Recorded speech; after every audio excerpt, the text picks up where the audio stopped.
I'm Justin Brady, and the Iowa Manufacturing Podcast is now the Iowa Business Podcast, of course, proudly recorded in the Jethro's Barbecue Studio.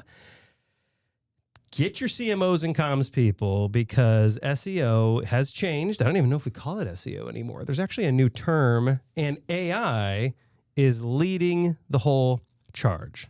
Crazy town.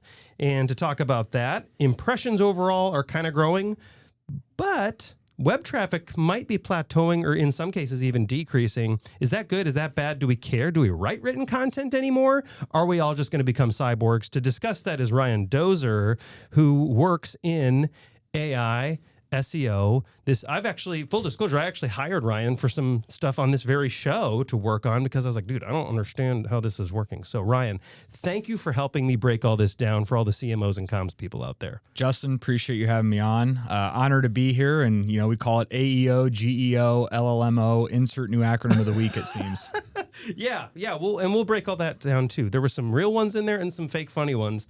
Before we do that, thank you to Denton's Davis Brown for being one of the big collaborators on the Iowa Business Podcast. We had Beth Coonan in here, and you can check out that show on iowapodcast.com/business. And Beth was talking about talent acquisition and retention here in Iowa and strategies to do that are actually what I would say not very lawyerish. She broke down a lot of the problems she's seen about losing critical talent. And because she's always in that spot where she's like trying to get people to like make up or, separate. So she told us some of the trends she sees way out there so you can avoid those. So make sure to go check out that show, iowapodcast.com/business. SEO, AI SEO, LMAO. I really like that. You came prepared. So with AI now making on-page recommendations, people have seen you go in, you Google a term, and a lot of companies rely on inbound traffic. They've built content for years, and now they're freaking out. And this isn't I'm not being extreme here. They really are freaking out because Google is taking that beautiful, rich content they work so hard on and just presenting it on page, and they never get any traffic at all. So do we still write anything anymore?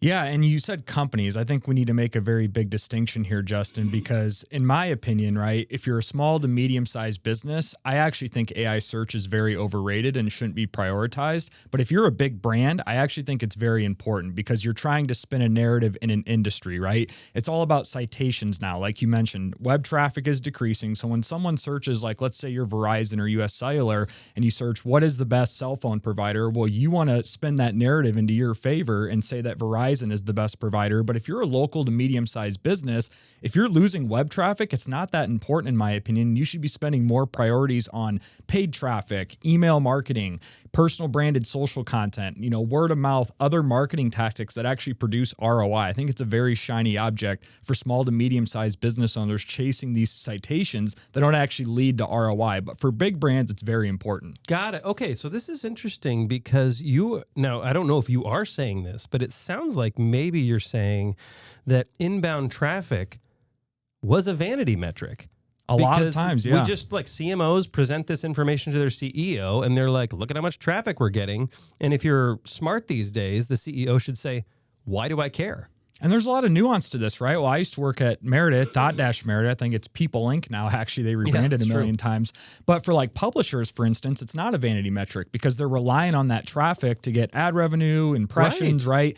But if you're a SaaS business or if you're some other company that, maybe your lead is conversions or you're selling a product, yes, it could be a vanity metric in that regard. And so when you say do things that have ROI, you're saying very simply, do stuff that sells stuff.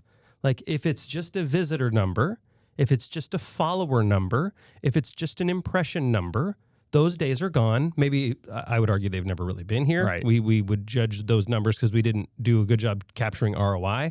But you're saying, look at how many customers you close, look at where the revenue's coming from, focus on those areas. It's really time to stop looking at subscriber numbers, traffic numbers.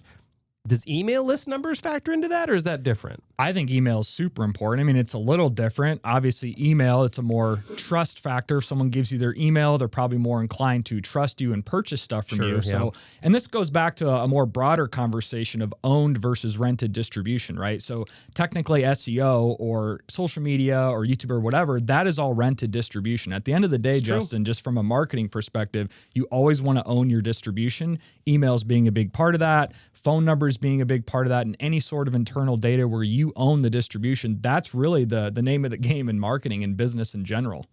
A lot of marketing now is, and we'll talk a lot about it, YouTube and video and how that plays into search, but a lot of marketing is like Instagram and Reels and Shorts and TikTok.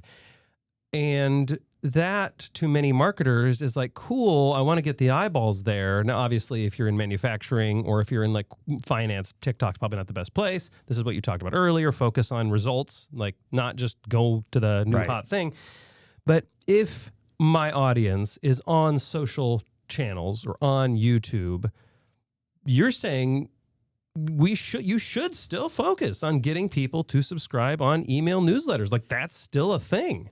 Yeah, email news. Again, it goes back to own distribution. If you can own your distribution, you can pretty much do anything you want. Because when you're not owning your distribution, you're at the mercy of social media algorithms changing. Like YouTube, they could shut your channel down at any point. A competitor could hire malicious actors to take your channel down. It sounds crazy, but trust me, I've seen this play out. I've seen it. Yeah, so you always want to own your distribution. That is going to be the main focus of just everything marketing related. It's only going to get more important too as AI comes more into the mix. Yeah, and for those that don't believe you, I actually had an initial show years ago that was taken down by a lawyer because they said my name matched someone else's name and I was copyright infringing. And I'm like, you can't, it's my freaking name. So anyway, my lawyer sent a nice letter to their lawyer and said, go right ahead, make my day. They backed off. But what happened is, it's a long story. We reached out to Apple. We said, hey, is this legitimate? They actually told us, no, this looks like it's phishing. Don't respond to it. It was legitimate. And so they actually took the show down. When they put it back up and apologized,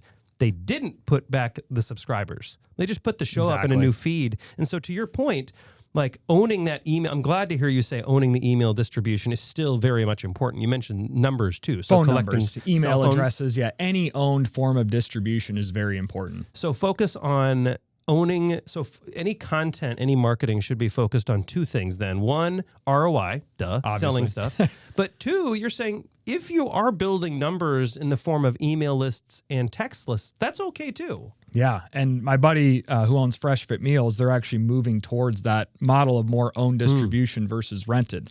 They, invested thousands of dollars in a system where they're prioritizing phone numbers, they're doing more SMS blasts, they're doing more email blasts, and they're using that internal data more to their advantage versus previously they were spending more of their advertising dollars on Meta with Instagram and Facebook and other platforms where you don't own that distribution. Yeah, and is it possible? Because I do notice that when people do push content, and the algorithms are favorable to them, it does seem like over time when you start growing, they start to pull back how favorable they are because they're are they trying to do a bait and switch? And now they're like, we know you got kind of hooked on the algorithm and on those numbers coming in. Now we're banking on the fact you're going to pay for it. Depends on the niche, but I think a bigger lesson here, Justin, in general, is that they reward personal accounts more than they do business accounts because they're going to cap you on a business account because they want to push you towards the ads. That's the play there.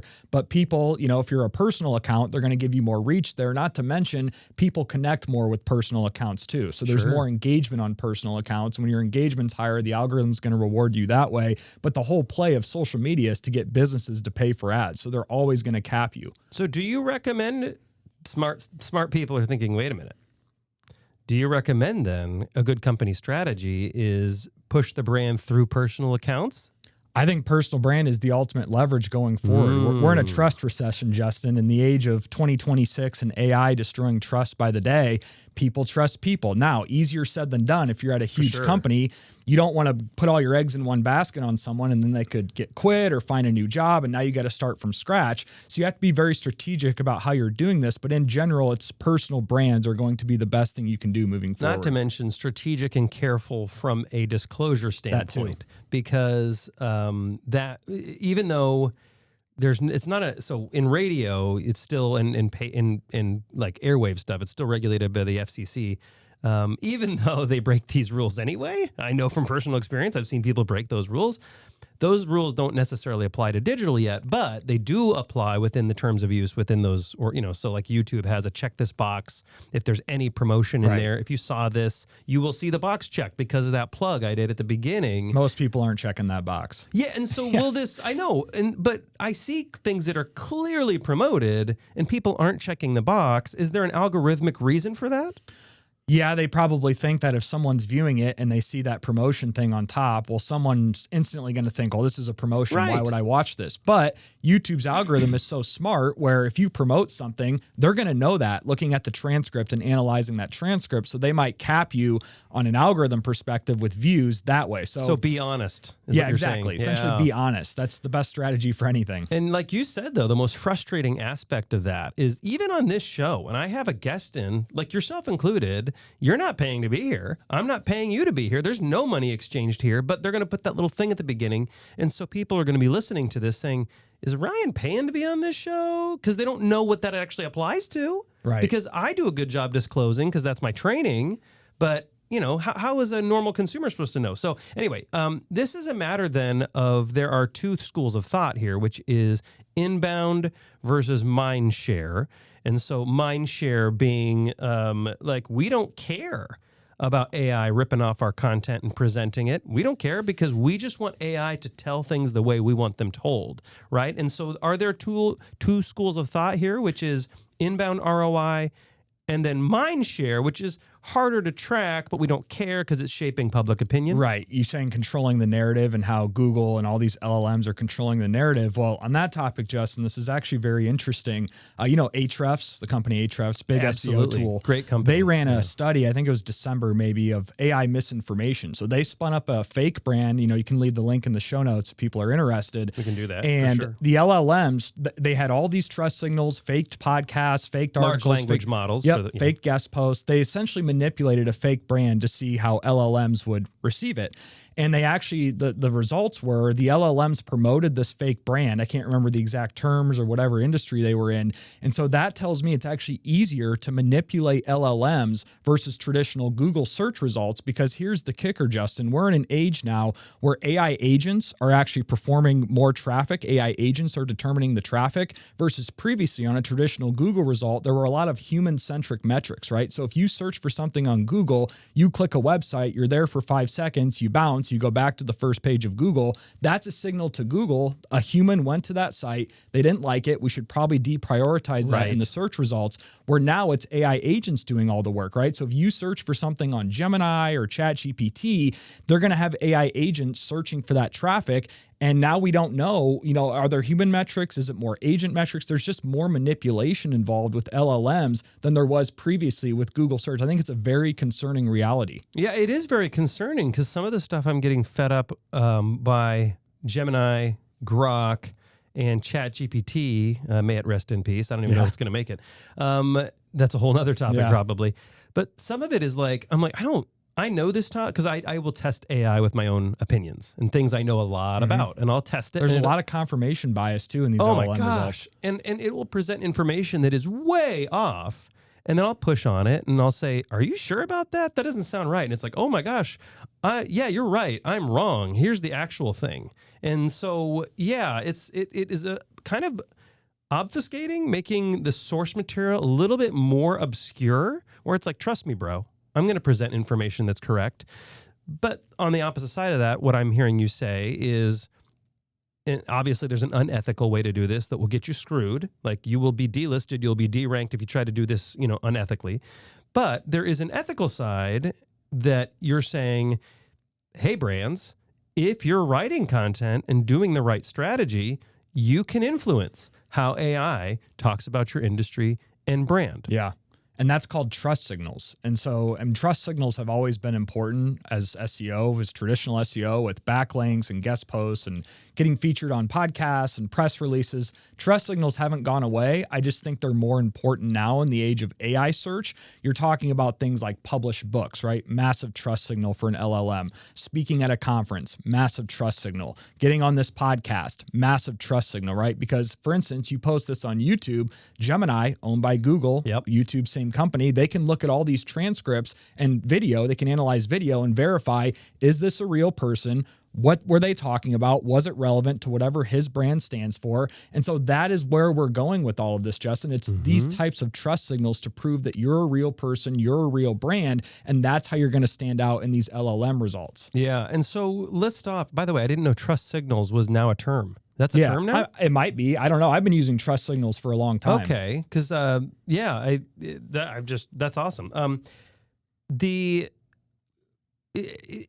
What are some trust signals then? Because this is what people are asking. Yeah, right. What They're we're like, doing okay, right now. I like the trust signal thing. So, but what we're doing right now, I think for most CMOs and comms folks, maybe is a bit obscure. They're like, get on Iowa podcasts. Like, what's a list of here are the trust signals you should prioritize so that AI prioritizes your brand? Yeah. So backlinks are still important. Really? I would actually argue that the relevance of backlinks is more important than just the pure quantity of backlinks, though. So, for instance, me getting a backlink on Forbes or some industry niche site is going to be a lot more important than just getting 100 random backlinks, because before that was the school of thought where you just get as many high DR backlinks as possible, regardless of relevance. High DR being domain rating. Yep. It's a metric coined by, I think, Ahrefs or SEMrush, domain authority and domain rating. I always give these little acronyms without even realizing who the audience is. It's my job sometimes. to translate. Yeah.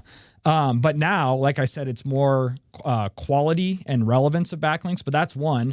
I would say podcasting is another one too, right? So for instance, if you're a company, you want to be a guest on as many high quality podcasts or popular podcasts in your niche as possible. I'm not saying just go broad and try to get on every single podcast possible. You want to get on industry specific podcasts and be a guest. The more you can show up, give your thoughts, right? Podcasts are posted to Spotify, Apple, YouTube, Amazon, all of these big time sites. And so when LLMs are taking these transcripts from podcasts, that's very important, right? You want them to take what you're saying on all these podcasts, and that way you can help get results in LLMs that way. Speaking at conferences is also very big, right? A lot of times conferences are posted online, so they're going to know that you spoke at this conference. Being a published author is a really big trust signal. I would argue that's even more important now than it was previously, because AI knows, hey, if Justin Brady wrote this book, it's a bestseller in the New York Times or it's on Amazon, well, that's really going to upstart you in a certain niche if you're a published author. I would say, maybe some other trust signals are consistent content creation. So if you're showing up consistently across all social platforms, if you're writing a consistent blog, LinkedIn, Twitter, or X, Facebook, etc., consistent content that's relevant content too, not just garbage AI slop content. That's another trust signal. There's probably many more I'm not thinking of, but those are just some of the top ones I can think of. Yeah, and I would volunteer PR stuff, like digital earned PR. media, which is a big one, because these chat apps, Gemini, LLMs, Grok, all these ones, are going to look at published media because they're going to say, and I understand this is a polarizing topic. I understand there's left and right media. Yeah, I get it. But they're going to say, well, if something came through the filter that is this Wall Street Journal reporter, there is less likely a chance that message is being manipulated because it went through this guy whose job is to get it right and who will get fired if he or she does not get it right. So I would say now, I hate the word now more than ever. I hate that. Oh, I hate it. But it's very important to loop your PR comms people in there and have an offline, as you're saying, PR comms strategy to win the online AI game. Is that a fair assessment? Yeah, absolutely. I think digital PR and comms in general, especially from a bigger company perspective, is more important than ever. And here's something interesting to think about, Justin. I just thought of this. So if you ever notice, and this is more in the niche, I follow AI pretty closely, as you know, big AI companies like OpenAI, Anthropic, et cetera, they're starting to partner with big media companies, right? So we had New York Times, right? We have The Atlantic, we have Dotdash Meredith, where OpenAI, for instance, is paying all of these big media companies to essentially take their data, scrape it, and train their AI models. Well, they're just avoiding a future lawsuit. That's all that is. And so what's going to happen, Justin, where are they going to prioritize their partners' sources versus just some generic media source? That's something else to look into. And now we have Google, owning a big stake in Reddit, which was a couple years ago or a year, they bought a big stake in Reddit ownership. So they're going to prioritize Reddit, obviously more than some other platforms. So which is unfortunate. It is unfortunate, but you have to peel back the curtain here and see who did they pay to scrape content from? Right. So those sources, in my opinion, I'm not, some futuristic person here, but they're probably going to prioritize those partners versus just some other generic publisher out there. Yeah, which they already are. Yeah. I'm seeing that Reddit punches way above its weight class in some searches. And it's like I would argue much of Reddit content is absolutely junk content. And it's AI generated now too. Yeah, it's just the worst friggin' thing. If that company would go away tomorrow, I'd be a happy camper. Do we need to prioritize then video first content over written form content? Because I'm hearing that basically the companies working on AI search and AI suggestions are prioritizing real, and it's very, very hard. I mean, it's certainly possible, but it's very, very hard to fake this. Yes. Right? Because could people fake two people talking? Sure, but those people have to be real. They have to have a digital footprint somewhere. It actually is going to get kind of hard. Right. So do brands prioritize, big and small, prioritize like video, real content then over written content?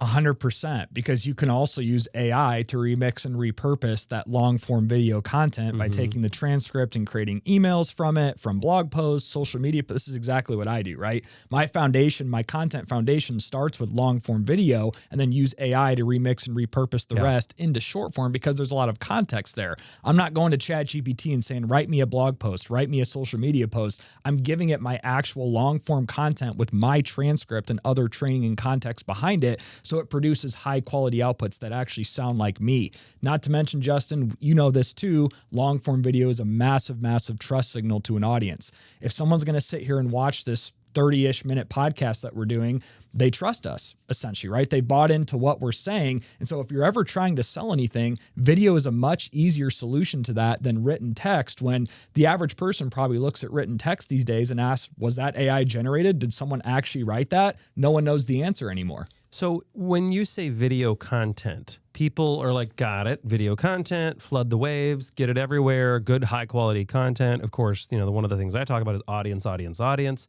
So we talk about all our hosts here on iowapodcast.com. It's not about you. Focus on the audience, give them what they want. That being said, people put their tactic hat on and they're like, cool. In order to get the vibes though, can we use that? In order to get the effect, the ROI, is it as simple as just push it everywhere, or do we need to make sure that YouTube, when I'm pushing content there, I embed that on my webpage so that it's making that brand association? Is there a right way to do the video content, and is there a wrong way? There's just so much nuance to this, right? The answer is it depends to everything. I think if you're a business, you should always start, I would recommend, you have to be consistent. So I would always recommend doing one long form video per week minimum. Upload that to YouTube, of course, right? Because then you can use that to remix and repurpose for other areas. But topic is also very important, Justin. We talked about this in our consulting session where packaging is everything, right? You have to have topic, title, thumbnail, hook.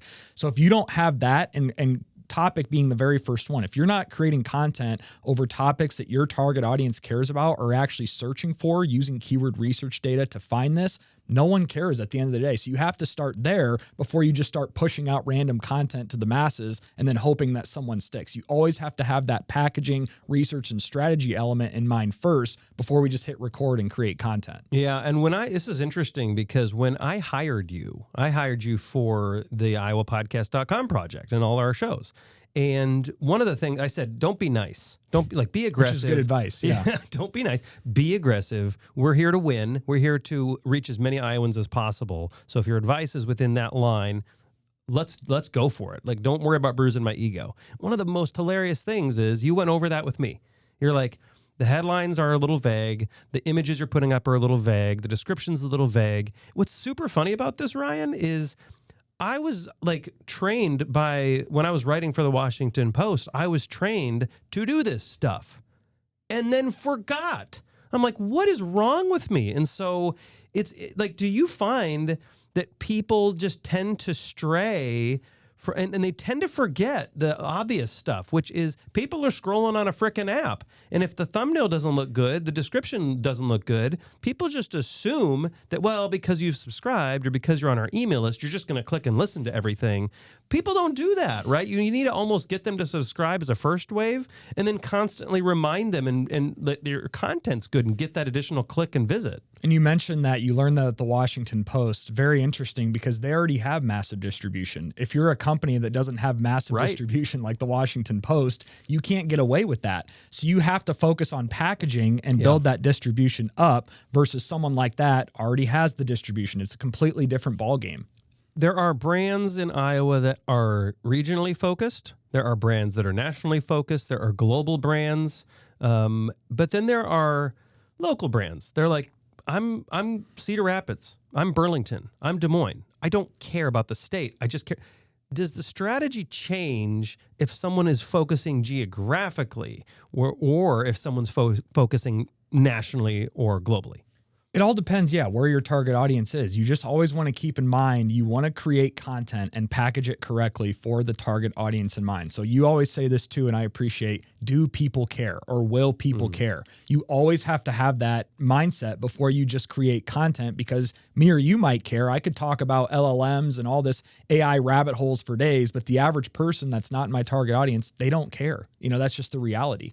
Yeah. Does geography matter, though? Like, do we need to somehow signal to Google and YouTube that we are local? Like, do we need to update our pins on Google Maps and Apple Maps? Do we need to put addresses into do we need to give Google and all this search stuff signals that we are local? Does that matter? And does that help us on local search? Yeah. If you're a local business, obviously geography is everything. And so, keep in mind too, if someone's searching on YouTube or Google, even if they're signed in or not, Google's going to have their IP address, right? So they'll know that someone's in Des Moines, Iowa searching for something. So yes, if your local audience is in Des Moines, you want to maybe throw in Des Moines in the transcript and say Des Moines, or maybe throw Des Moines in the title just to give it some sort of signal there in the transcript, and the algorithm knows you're in Des Moines because people are searching, they know their IP address. So my results in Des Moines, Iowa are going to be different than someone else's results in St. Petersburg, Florida, for instance, for the exact same search. So that means if you're a local shoe company and you sell shoes or you sell locally made widgets or something, when you're creating video content and hopefully creating it, as Ryan has said, weekly and then remixing that and shoving it everywhere, ideally you are using about as much local terminology that you can. You're mentioning your city name, maybe you're mentioning local fixtures, local things, local events. Is Google and all these chatbots and search stuff, is this all smart enough yet to prioritize local stuff to local searches then? Yeah, absolutely. If you go to ChatGPT or Gemini or Google AI overviews and you do a local intent search, the citation is going to be a local intent response, if that makes sense. So it even could be something as easy as if you're making a piece of content or a video, you could have something in the intro, hey, I'm Justin Shoe Shop in Des Moines, Iowa. Okay, well now the algorithm knows you're in Des Moines, Iowa, and then that will probably help you for local intent searches. So the message here is you're all probably not giving AI enough credit is kind of what you're saying. We're even SEO people who were used to content, written form content. That was how I would rule the internet, right? I would write content. I knew what Google liked. My stuff would always rank really, really well. That strategy has changed because now it's video.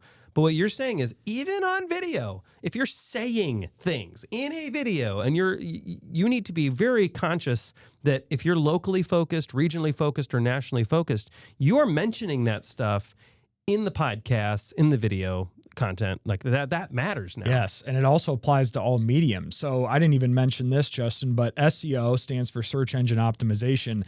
I actually rebranded this myself. I did a podcast interview with Nathan Gotch, big time SEO guy, and he gave me this, terminology called search everywhere optimization, and it really stuck with me, right? It's not just Google we're talking about here. We're talking about YouTube, Instagram, TikTok, Pinterest. So search applies to all of those mediums. So same thing to be said on Instagram. If you upload a video to Instagram, you want to make sure that that's local intent if your audience is local. Wow. Same with YouTube, same with TikTok, etc. Search applies to any single platform platform that has a search capability associated with it, if I'm making sense. Yeah, absolutely. And just final point probably is, are audio only or audio focused platforms, kind of the OG podcasters, I'm thinking Apple and Spotify, especially, let's focus on Apple. Is it kind of dead? If you're starting from scratch, yeah. Yeah, because all across, I have lots of access to tons of client projects, and Apple and Spotify, it's either plateaued or not growing at all. And so is there a point in time in the near future where podcasters are basically like, nah, not worth our time to publish on Apple and Spotify anymore? If you're starting from scratch, yeah, but look at the big shows on Spotify and Apple. They already have distribution elsewhere. So Correct. if you already have big distribution on YouTube or an email list or other platforms, well, you can just shift your audience over to Spotify and Apple and start growing on that platform, those platforms.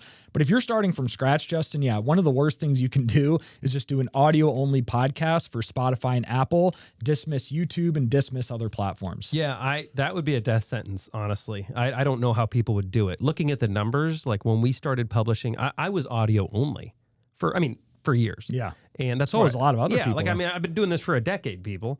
And I finally made the jump to video, and I was like, I hate this. I don't want to do this, but I did.